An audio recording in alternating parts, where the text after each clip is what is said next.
Bonjour, là, on va parler comment on va faire les branchements pour notre système de batterie de secours.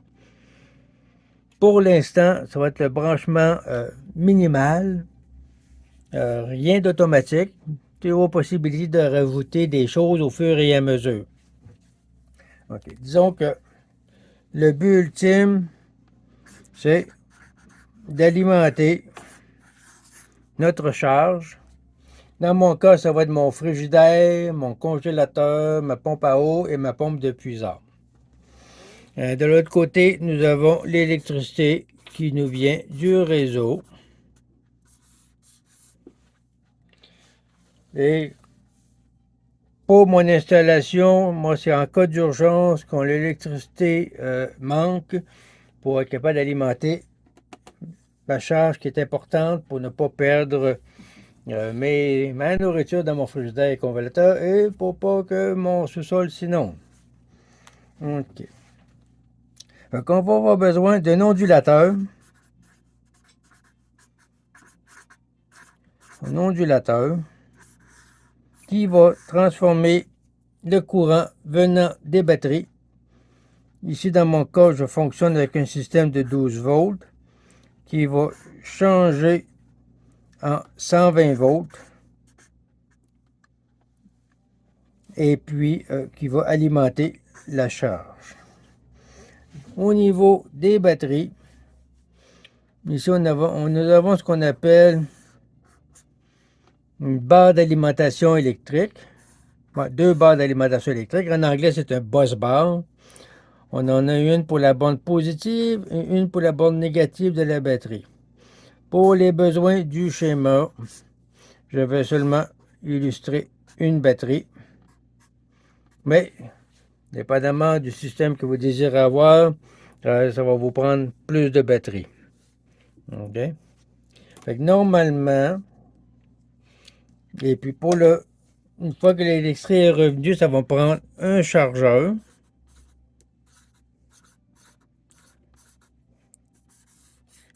Qui va recharger les batteries via le bus bar, la barre d'alimentation, excusez-moi.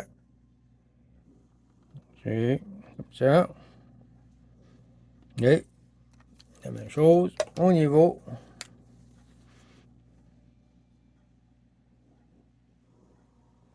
excusez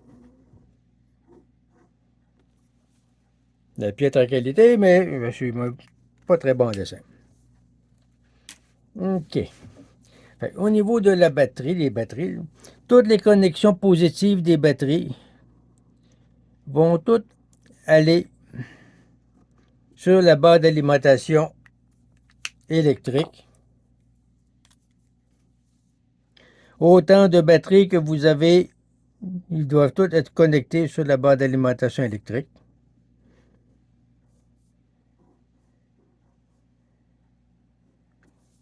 Et voilà, comme ça. Fait que dans mon cas, je vais avoir 5 batteries. Ça fait que les 5 vont être connectés sur la barre d'alimentation électrique. À partir de là,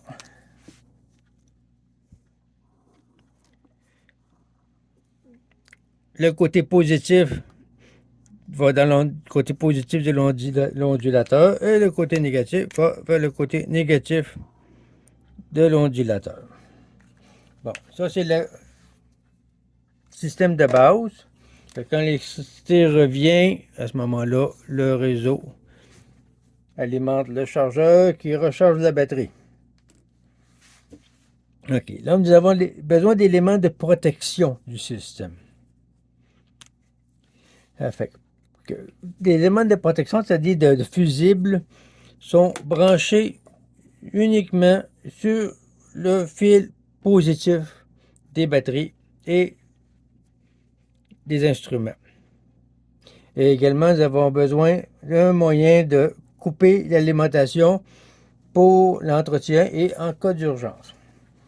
D'après ce que j'ai cru comprendre, chaque batterie doit être protégée par un fusible. Vous avez 5 batteries, ça va vous prendre 5 fusibles. Et d'après ce que j'ai cru comprendre, les fusibles sont là pour protéger le câblage électrique, pour pas que le câblage surchauffe et qu'il y ait des risques d'incendie. Autrement dit, il va falloir insérer un fusible pour chaque batterie. Et puis également, il va falloir insérer un fusible entre la barre d'alimentation électrique et l'ondulateur. À noter que le câble qui mène de la batterie à la barre d'alimentation électrique n'est pas le même calibre que le câble de la barre électrique aller à l'ondulateur. Parce que le câble de la barre d'alimentation électrique à l'ondulateur regroupe toutes les batteries, donc doit être d'un calibre supérieur pour s'assurer qu'il n'y a pas de surchauffe. Également pour l'entretien et la protection des systèmes, il va falloir avoir un moyen de couper l'alimentation pour l'entretien et en cas d'urgence. Généralement, on va insérer un interrupteur entre la barre d'alimentation électrique et l'ondulateur. Également, un autre interrupteur entre le chargeur et la barre d'alimentation électrique. Ce qui va nous permettre, quand le système fonctionne en panne de courant, en période de panne de courant, à ce moment-là, on débranche avec l'interrupteur le chargeur de la barre d'alimentation électrique. Question de protection. Et quand nous avons à travailler dans les batteries ou dans l'ondulateur, il faut toujours s'assurer que l'alimentation est coupée. Bien. Fait que là, je vais vous montrer les éléments que j'ai acquis pour procéder à la fabrication de mon système de batterie de secours. Et puis, on va discuter un peu là-dessus. OK, avant qu'on regarde les instruments, juste pour vous montrer les raisons que j'ai choisi ces instruments particuliers, vous allez avoir besoin d'estimer vos propres besoins. Ce qui m'a aidé, moi, c'est un de ces deux appareils-là qui s'appelle un kilowatt. Et celui-là, pour ceux qui ont un nom, celui-là, c'est un appareil qui sert à mesurer l'utilisation le voltage, l'ampérage et la puissance de consommation pendant un certain nombre de temps. Ça va vous donner le total de consommation pendant la période donnée. Ça va vous donner la moyenne par heure. Ça va vous donner également l'utilisation de pointe. Dans mon cas, avec ce que j'ai mesuré, j'ai besoin d'avoir 5784 watts par jour pour faire fonctionner tous mes appareils. Selon ces appareils-là, en moyenne, mes équipements utilisent 241 watts par heure avec une pointe de 1538 watts pour une pointe. OK? Ça fait que ça pour un total de 5784 watts par jour. C'est ce que mon ondulateur va falloir fournir. Mais il n'y a pas un ondulateur qui est efficace à 100% pour utiliser le voltage de la batterie, le convertir en voltage de 120 volts. Il n'y a aucun ondulateur qui est à 100%. Le mien est à environ à 90% d'efficacité. Donc, si je divise ce montant par 90%, je vais arriver à 6426 watts par jour que j'ai besoin d'envoyer dans l'ondulateur afin de pouvoir recevoir ce montant pour mes équipements.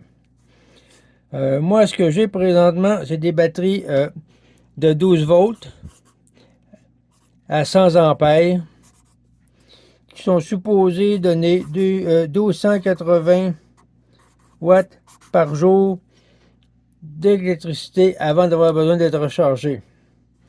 Présentement, j'en ai acquis 5 batteries, ce qui va me donner 6400 watts par jour. Donc, je suis un peu à court, mais je pense que ça va fonctionner pareil parce que si je suis en période de manque d'électricité, je ne prendrai pas de grandes douches, je ne ferai pas de lavage, je ne ferai pas de vaisselle, des grosses quantités de vaisselle. Puis je vais être en mode économe. Ça fait que probablement que je vais utiliser moins que cette quantité, vu que je vais être en mode économe. OK. Fait que à ce moment-là, voyons ce que nous avons. Bon, là, on va discuter des équipements que j'ai utilisés. Il est à noter que tous les équipements que je vais vous montrer, je les ai tous payés avec mon propre argent. J'ai aucun commanditaire, j'ai aucune compagnie qui m'a envoyé des équipements gratuits. J'ai tout payé de ma poche. Fait que j'ai pas de loyauté à personne.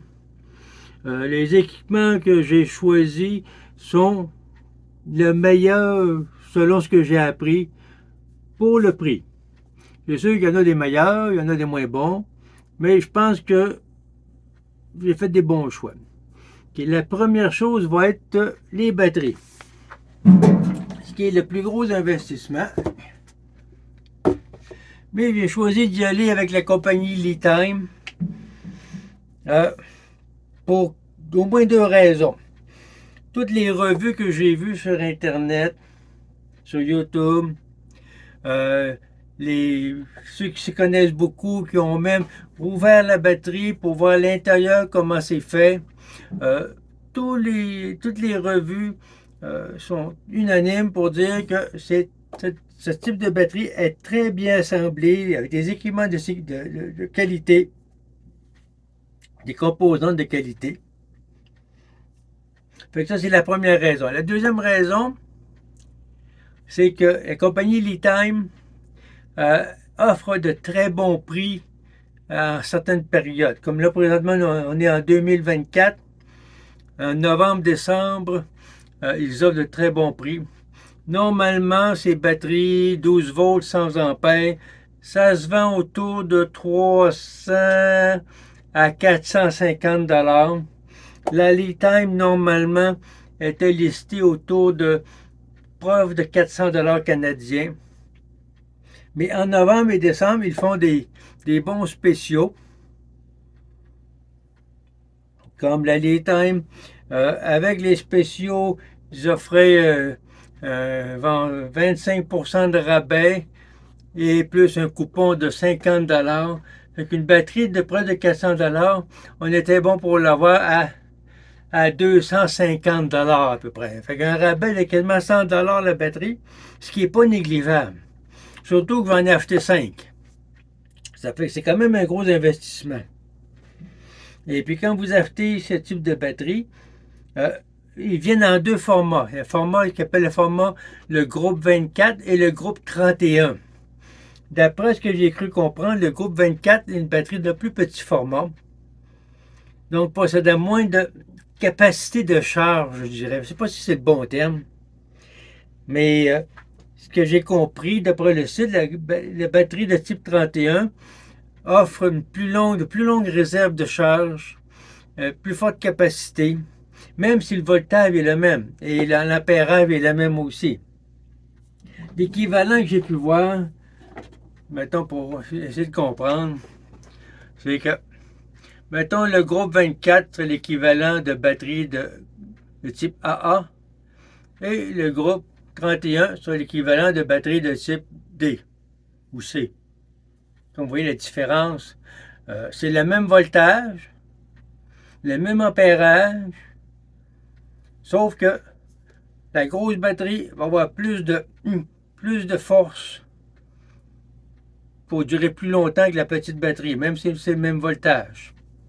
Okay, c'est l'exemple qui m'a permis de comprendre la différence entre le groupe 31 et le groupe 24. Fait que si vous avez le choix prenez du 31, ça va vous durer plus longtemps. Et également, j'ai regardé, au lieu d'acheter 5 batteries de 12 volts à 100 ampères, j'aurais pu, mettons, acheter une batterie de 48 volts à 100 ampères. Une batterie de 48 volts, 100 ampères, c'est l'équivalent de 4 batteries 12 volts, 100 ampères. Mais j'ai fait des calculs, puis ça coûtait moins cher acheter 4 batteries de 12 volts 100 ampères que d'en acheter une seule à 48 volts 100 ampères. Fait que, à moins que vous ayez des limitations au niveau de l'espace pour entreposer vos batteries. Moi, l'espace, c'est pas un facteur limitant, fait que je préférais sauver de l'argent en achetant plusieurs batteries de 12 volts au lieu d'avoir achetant seulement quelques grosses batteries. De plus, si au cours des années à venir, une batterie de 12 volts a besoin d'être changée, ça va faire moins mal changer une batterie de 12 volts à 100 ampères qui a coûté 300 $ qu'une batterie de 48 volts qui coûte au-dessus de 1500 $. Ça fait que c'est pour des raisons économiques. OK. En passant, chaque batterie doit avoir un fusible. Comme j'ai expliqué dans mon dessin tantôt, chacune des batteries doit avoir un fusible qui la connecte entre le pôle positif et la barre d'alimentation électrique. Ce type de fusible est connecté directement à la borne. Dans mon cas, c'est un fusible de 150 ampères. La batterie est capable de développer 100 ampères. Le câble que je vais utiliser est capable de transporter 150 ampères. Peut-être que j'aurais pu prendre une fusible de 125 ampères. Peut-être que je vais changer à un moment donné. Mais chose bizarre, sur le site Amazon, quand j'ai acheté ce fusible, mettons là, tel qu'il est à 150 ampères, ça se vendait environ 18 $. Le même fusible, mais avec un 125 ampères au lieu de 150 ampères, ça vendait au-dessus de 50 $. J'ai trouvé ça curieux. Fait que peut-être que le vendeur, le 125 ampères, c'est celle qui est le plus utilisée, et le vendeur va faire plus de sous en la vendant plus cher. Anyway, j'ai pris la 150 ampères. Puis si au fur et à mesure des besoins, ben, je vais voir si j'aurais été mieux avec du 125 ampères. OK, ça pour la batterie. Après ça, comme je l'ai mentionné, ça va vous prendre une façon de mesurer l'utilisation de l'électricité que vous allez faire. Vous pouvez toujours utiliser les informations sur les appareils puis le calculer, mais il n'y a rien qui vaut une mesure directe de l'utilisation. Que ce soit l'original kilowatt ou un autre, les deux vont faire l'affaire. Moi, je préfère celui-là parce que l'écran est lumineux et il garde en mémoire l'information. Même si vous disconnectez, vous le reconnectez, l'information n'est pas perdue, alors que l'original kilowatt, si vous le disconnectez ou quelque chose du genre, vous perdez toute l'information puis il faut recommencer. C'est pas très pratique. OK, ici.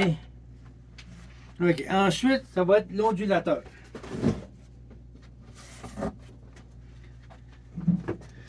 Moi, je suis allé avec un ondulateur de la marque Giandel ou Giandel. D'après les vidéos que j'ai vues, c'est pas le plus cher, c'est pas le meilleur, mais c'est un très bon ondulateur. D'après les vidéos que j'ai vues, la personne qui se connaît beaucoup dit n'avoir jamais eu aucun problème avec cette marque, cette compagnie qui fabrique ces ondulateurs-là. C'est très solide, très fiable. Puis c'est important d'avoir un pur sine wave. Une onde sinusoïdale pure. C'est plus facile pour les appareils électriques. Le premier ondulateur dont j'ai fait l'acquisition était un modèle moins dispendieux avec une forme d'onde, ce qu'on appelle une onde modifiée. Disons que mes appareils, même le moteur de ma pompe de puisard, le moteur de la pompe à l'eau, On entendait la différence quand il était alimenté par l'autre ondulateur. Et puis, ça sonnait pas très bien. Là. Pour moi, le moteur n'avait pas l'air d'être très heureux d'avoir ce type de courant. Anyway. Ça fait que ça, un ondulateur issu de 1500 watts. 1500 watts parce que, comme j'ai montré tantôt, mon utilisation va être environ 241 watts par heure avec une pointe autour de 1500 watts. Ça fait 1500 watts, ça approche la limite de cet appareil. Malgré que cet appareil-là est bon de fournir 1500 watts sans problème, avec une pointe de 3000 watts pendant environ 30 secondes. Il n'y aura pas de problème à absorber mes besoins. Avec le recul, peut-être j'aurais pu payer un peu plus pour avoir le 2000 watts, mais le 1500 watts va faire très bien l'affaire. Bon, et maintenant, ok, le reste des appareils, le reste de l'équipement. Ok. Ben là, comme j'ai parlé tantôt, en passant, excusez. En passant, je vais avoir des liens dans la description pour chacun des items dont je parle. Peut-être pas aujourd'hui, mais d'ici les prochains jours, ça va apparaître dans la description. Des liens Amazon que si vous achetez, si vous allez voir, puis ça vous convient, vous l'achetez, à ce moment-là, vous ne payez pas plus cher et moi, ça va me donner une petite commission. Mais je pense que c'est les meilleurs dont j'ai pu trouver après mes recherches. Fait qu'on a ici une barre d'alimentation à 6 bornes, bonne pour 300 ampères. Avec une protection, fait que ça c'est bien, va être bon pour brancher mes 5 batteries, plus une borne pour brancher l'ondulateur et le chargeur à batterie. Fait que c'est juste bien pour mes besoins actuels. Ok. Après ça, on va avoir besoin de câblage. Ça fait que moi, mes batteries, c'est des 100 ampères. Je suggère toujours d'avoir une sécurité d'environ 25%. Donc 100 ampères, 25%, j'aurais besoin d'un câble qui est capable de supporter au moins 125 ampères. J'ai choisi d'utiliser du câble calibre 4 qui est bon pour 150 ampères. Fait que avec 150 ampères, j'aurai pas de problème. C'est important d'avoir du câble composé de cuivre pur. Il faut se méfier parce que souvent sur le marché, ils vont trouver des bons rabais, mais c'est des câbles en aluminium enrobés de cuivre. C'est pas aussi bon que du vrai cuivre. Vous êtes mieux de payer un peu plus cher avoir du vrai cuivre. Autrement, si vous décidez d'y aller avec des câbles en aluminium, vous allez avoir besoin de câbles de beaucoup plus gros calibre que qu'est-ce qu'un câble de cuivre pur peut vous offrir. Avec des câbles électriques. Ici d'autres câbles.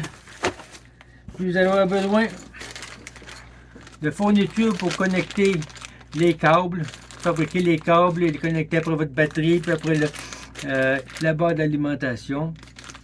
Ce qui est important de savoir, c'est que tous les câbles qui relient chacune des batteries doivent toutes être de la même longueur, même si en le mesurant, vous auriez besoin de moins long pour vous rendre à la barre d'alimentation.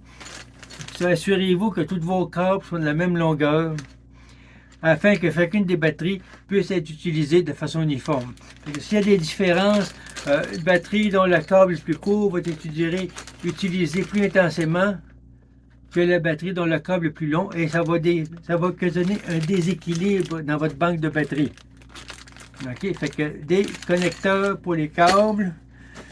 Vous allez avoir besoin d'un outil pour enlever la gaine du câble, chacun des câbles pour installer vos connecteurs. Vous pouvez y aller avec un couteau, des ciseaux, mais un outil dédié expressément pour cette fin va vous faciliter beaucoup la tâche. Puis une fois que vous avez les câbles coupés, vous avez besoin d'une façon d'attacher les connecteurs à vos câbles. Je ne sais pas si vous voyez ici. Fait que ici, on a un connecteur, des connecteurs qui servent à attacher les connecteurs après vos câbles. C'est des ventes de pinces à sortir.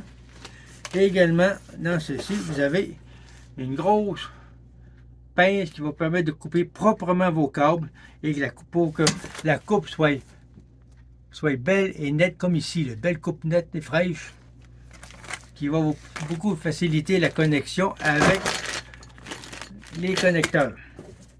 Et puis ce modèle ici, c'est parmi les modèles abordables qu'il y a sur Amazon.